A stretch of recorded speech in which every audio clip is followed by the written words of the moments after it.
할렐루야, 반갑습니다.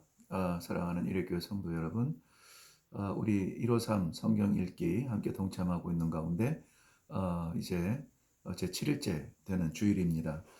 오늘 우리 창세기 43장부터 48장까지 읽게 되는데요.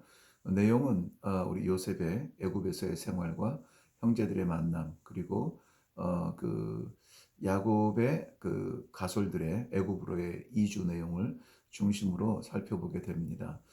잘 아는 내용이어서 저도 설명을 간략하게 또 이렇게 시도해 보려고 합니다. 창세기 43장의 초기 내용은 야곱의 혼란함, 야곱과 그 자녀들의 그 논쟁에서부터 시작이 되죠. 그 논쟁의 시작은 사실 창세기 42장 그 앞장에 34절 보면은 요셉이 이 형들에게 막내 동생인 그 베냐민을 데려오라 그렇게 하죠. 그리고 시므온을 인질로 잡아놓습니다. 그러니까 막내 동생을 데려오기까지 이 시므온이 애굽에 인질로 잡히는 상황에서 음식을 우선 가지고 가서 아버지와 가족들의 그런 기근을 해소하게 합니다. 그리고 그 음식이 다 떨어졌습니다. 이제 다시 애굽으로 돌아가 식량을 구하러 애굽으로 가야 하는 이 형제들에게는 큰 난관이 놓여져 있습니다. 무엇이냐면 아버지 곁에 유일한 희망인 막내 동생 베냐민을 데리고 가야 하는 일입니다. 당연히 이 야곱은 이 베냐민 데려가는 것을 절대적으로 반대를 합니다. 그렇지만 그 시므온이 인질로 잡혀 있고요. 아무리 사랑하는 아내 라헬의 죽음으로 낳은 그 아들 베냐민, 요셉을 잃고 베냐민까지 잃을 수 없는 아비의 심정을 잘 알지만은 보내지 않을 수 없는 상황. 아버지는 아프고 두려운 심령으로 이 베냐민을 결국은 보내게 됩니다. 사실 요셉은 형들에 대해서 복수할 마음이 전혀 없죠. 오히려 형들을 위해서 아주 엄청난 큰 잔치를 베풀어 놓고 준비를 하고 있습니다. 그리고 그 잔치에 참여된 형제들이 눈이 동그래지고요. 거기 함께 동참한 동생 베냐민을 보고 이 요셉은 눈물을 감출 수가 없습니다. 그리고 이 형제들이 말하지도 않았는데 요셉은 이 형제들 식탁에 둘러앉게 할 때에 그 나이 순서대로 이렇게 앉히게 되는 것을 봅니다. 아직까지는 그 함께 예굽인들은 히브리인들과 함께 식사하지 못하기 때문에 동석하지 못하는 가운데 있지만은 요셉은 이 베냐민에게 다른 형제들보다 5배나 많은 음식을 제공하면서 이 특별한 사랑을 이렇게 보여주는 그러한 잔치를 하게 됩니다. 창세기 44장입니다. 요셉의 플레이가 계속되고 있죠. 형들에게 곡식을 주고 또 뭐 선물을 주고 이제 돌아가게 하는데 거기에서 베냐민의 짐에다가 이 총리 요셉의 은잔을 하나 감추어 놓습니다. 그리고 이들이 얼마쯤 갔을 때에 추격대가 따라와서 베냐민의 가방에서 은잔을 발견하게 됩니다. 형들은 극구 아니라고, 우리는 도둑이 아니라고 말을 했지만은 만약에 그 은잔이 발견되는 자는 영원히 그 총리의 몸종이 되겠다 막 이렇게 말을 했지만 실제적으로 베냐민의 가방에서 은잔이 나옵니다. 여기에서 이 창세기 44장입니다. 여러분 기억할 두 가지 놀라운 그러한 아름다운 이야기가 있습니다. 뭐냐면 먼저는 유다의 변화입니다. 유다 어떤 사람입니까? 세겜성에서 그 여동생 디나가 강간을 당했을 때에 그 혈기의 피의 복수로 세겜성에 있는 모든 남자들을 다 죽이고 도적질했던 그 혈기 방자한 사람, 그 사람이 그 유다였거든요. 그런데 오늘 보여주는 그 유다의 모습은 너무나 다른 모습입니다. 14절 이후의 내용을 보면은 유다는 더 이상 혈기방자한 복수의 사람이 아니라 오히려 사랑의 사람, 희생의 사람으로 변화되어 있는 것을 볼 수 있습니다. 특별히 그가 이 이야기하는 총리 앞에서 해명하는 그 내용을 읽어보면은 감동이 될 만큼 가슴을 울릴 만큼 그러한 메시지를 전하게 되는데요. 야, 정말 유다가 이전의 유다가 아니다. 그런 생각이 들 만큼 놀라운 변화가 있었습니다. 유다의 멋진 변화. 오늘 우리에게 필요한 변화라고 생각이 되어집니다. 그리고 두 번째 내용은 무엇이냐면은 저는 왠지 30절의 말씀이 마음이 울려요. 뭐냐면 30절에 아버지의 생명과 아이의 생명은 하나로 묶여져 있다고 말을 합니다. 이 은전을 훔친 므낫세를 데려가지 못한다. 가서 아버지를 데려와라. 이렇게 명령할 때에 이 형제들은 아직까지 그 생각을 의심하고 그 아버지 야곱에게 얼마나 이 므낫세 아니 베냐민이 중요한 존재인가에 대하여서 설명을 하는데 아버지의 생명과 아들의 생명은 하나로 묶여져 있다. 이 말이 있는데 저는 왠지는 모르겠습니다만은 아무튼 이 가슴이 뭉클했습니다. 하나로 묶여 있는 생명, 하나님과 우리가 하나로 묶여 있는 생명이라면 하는 그러한 간절함이 있고 또 저는 어려운 저희 아버지는 굉장히 엄격했기 때문에 편한 재롱 부리는 그런 아들은 못 되었습니다만은 믿음의 한 생명으로 아버지와 아들로 살았었다는 것이 우리 아버님은 하셨습니다만은 살았었다는 이 감격스러운 기회가 너무 감사했습니다. 죄송합니다. 시간이 너무 길어지는데요. 더 짧게 해야 되는데요. 달려가 보겠습니다. 창세기 45장입니다. 창세기 45장은 미운 동생을 죽이려고 하고 애굽에 노예로 팔아버린 그 형님들, 그 형님들의 모습이 변화가 되었습니다. 동생을 위해서 아버지께서 받을 그 상처를 위해서 내가 희생하겠다. 내가 남겠습니다. 막 이런 모습을 보여주는 아름다운 변화. 요셉은 그만 그 형님들의 변화된 모습을 보면서 눈물이 복받쳐 올라 통곡을 하게 됩니다. 그리고 45장 4절 말씀에 보면 나는 당신의 아우 요셉입니다. 당신들이 애굽의 판자입니다. 이렇게 말을 합니다. 그런데 바로 이어서 뭐라고 합니까? 당신들이 나를 판 것이 아니라 하나님께서 나를 먼저 보내주셨습니다라고 하나님의 섭리를 이렇게 해명을 하게 됩니다.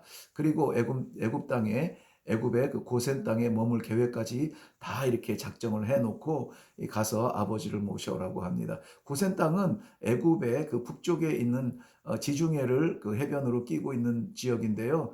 그 지중해와 나일강의 그 삼각주로 연결되어서 굉장히 비옥한 땅입니다. 가축을 키우는 그러한 사람들에게는 더없이 좋은 곳이죠. 예, 그곳을 미리 예비해 놓고 야곱을 데려오라고 합니다.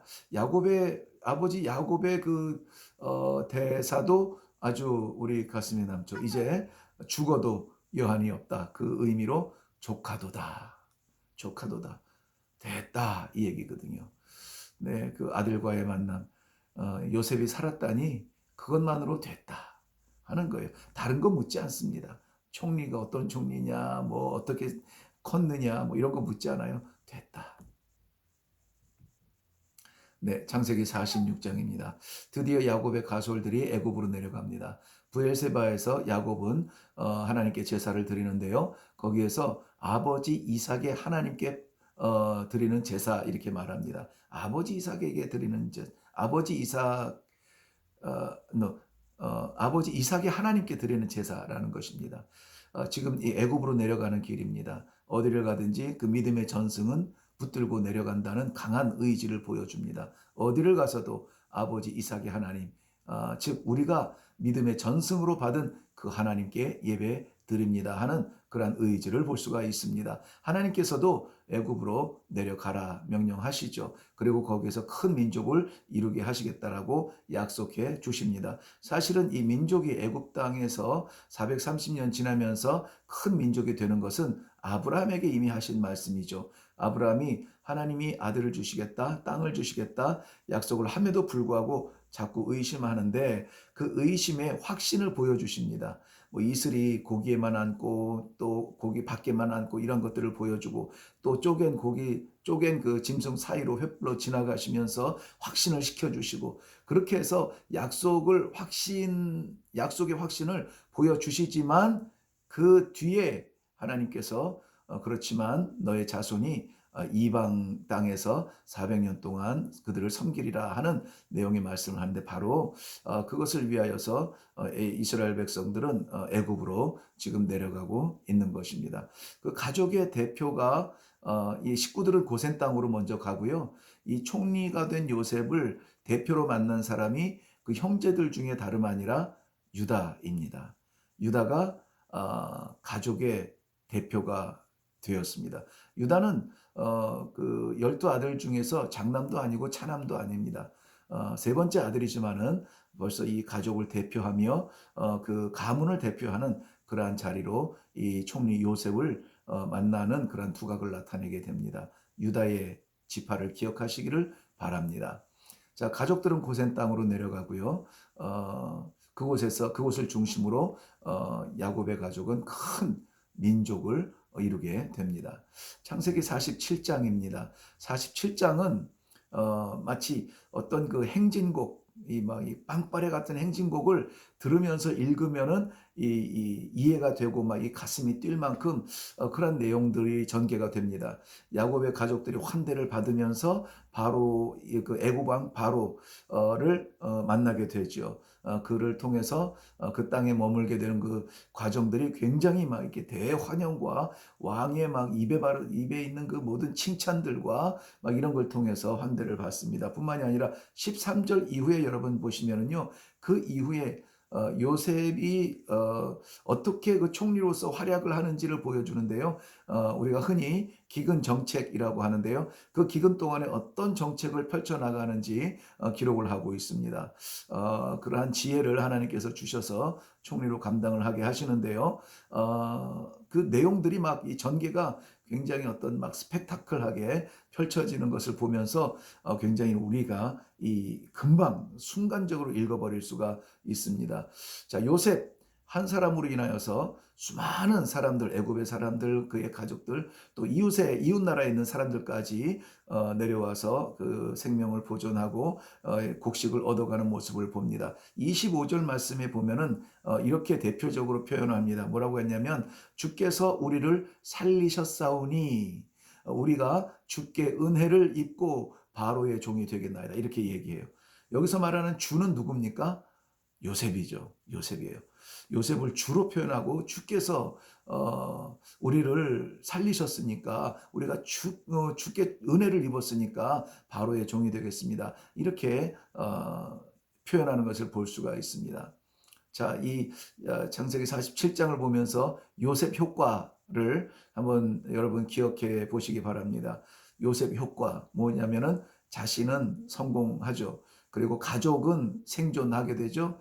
그 환대를 받으며 생존하죠. 그리고 이웃은 생명을 얻게 됩니다. 그리고 그의 군주는 영광을 얻게 되는 것이 이 요셉 효과입니다. 오늘 나라는 존재 때문에 나타나는 효과가 있기를 바랍니다. 나 때문에 얻어지는 일들, 그 효과죠. 네, 마지막 우리 48장입니다. 창세기 48장은 야곱이 이제 나이가 많아서 병들었다는 얘기를 듣고 요셉이 그의 애굽에서 난 그 두 아들이죠. 므낫세와 에브라임을 데리고 병문안을 갑니다. 야곱은 요셉에게 이렇게 말합니다. 애굽에서 낳은 이 두 아들, 너의 두 아들이 이제 그 므낫세와 에브라임이죠. 야곱에게는 손자가 되는 겁니다. 그런데 그 손자 되는 므낫세와 에브라임을 내 것이라라고 말합니다. 내 것. 그러니까 너의 것이 아니라 내가 낳은 너의 것이 아니라 그들은 내 것이다. 즉 내 아들이다. 이러한 이야기예요. 그래서 그들의 삼촌들, 그러니까는 이 요셉의 형제들과 같은 분깃을 받을 것이라는 것을 이야기합니다.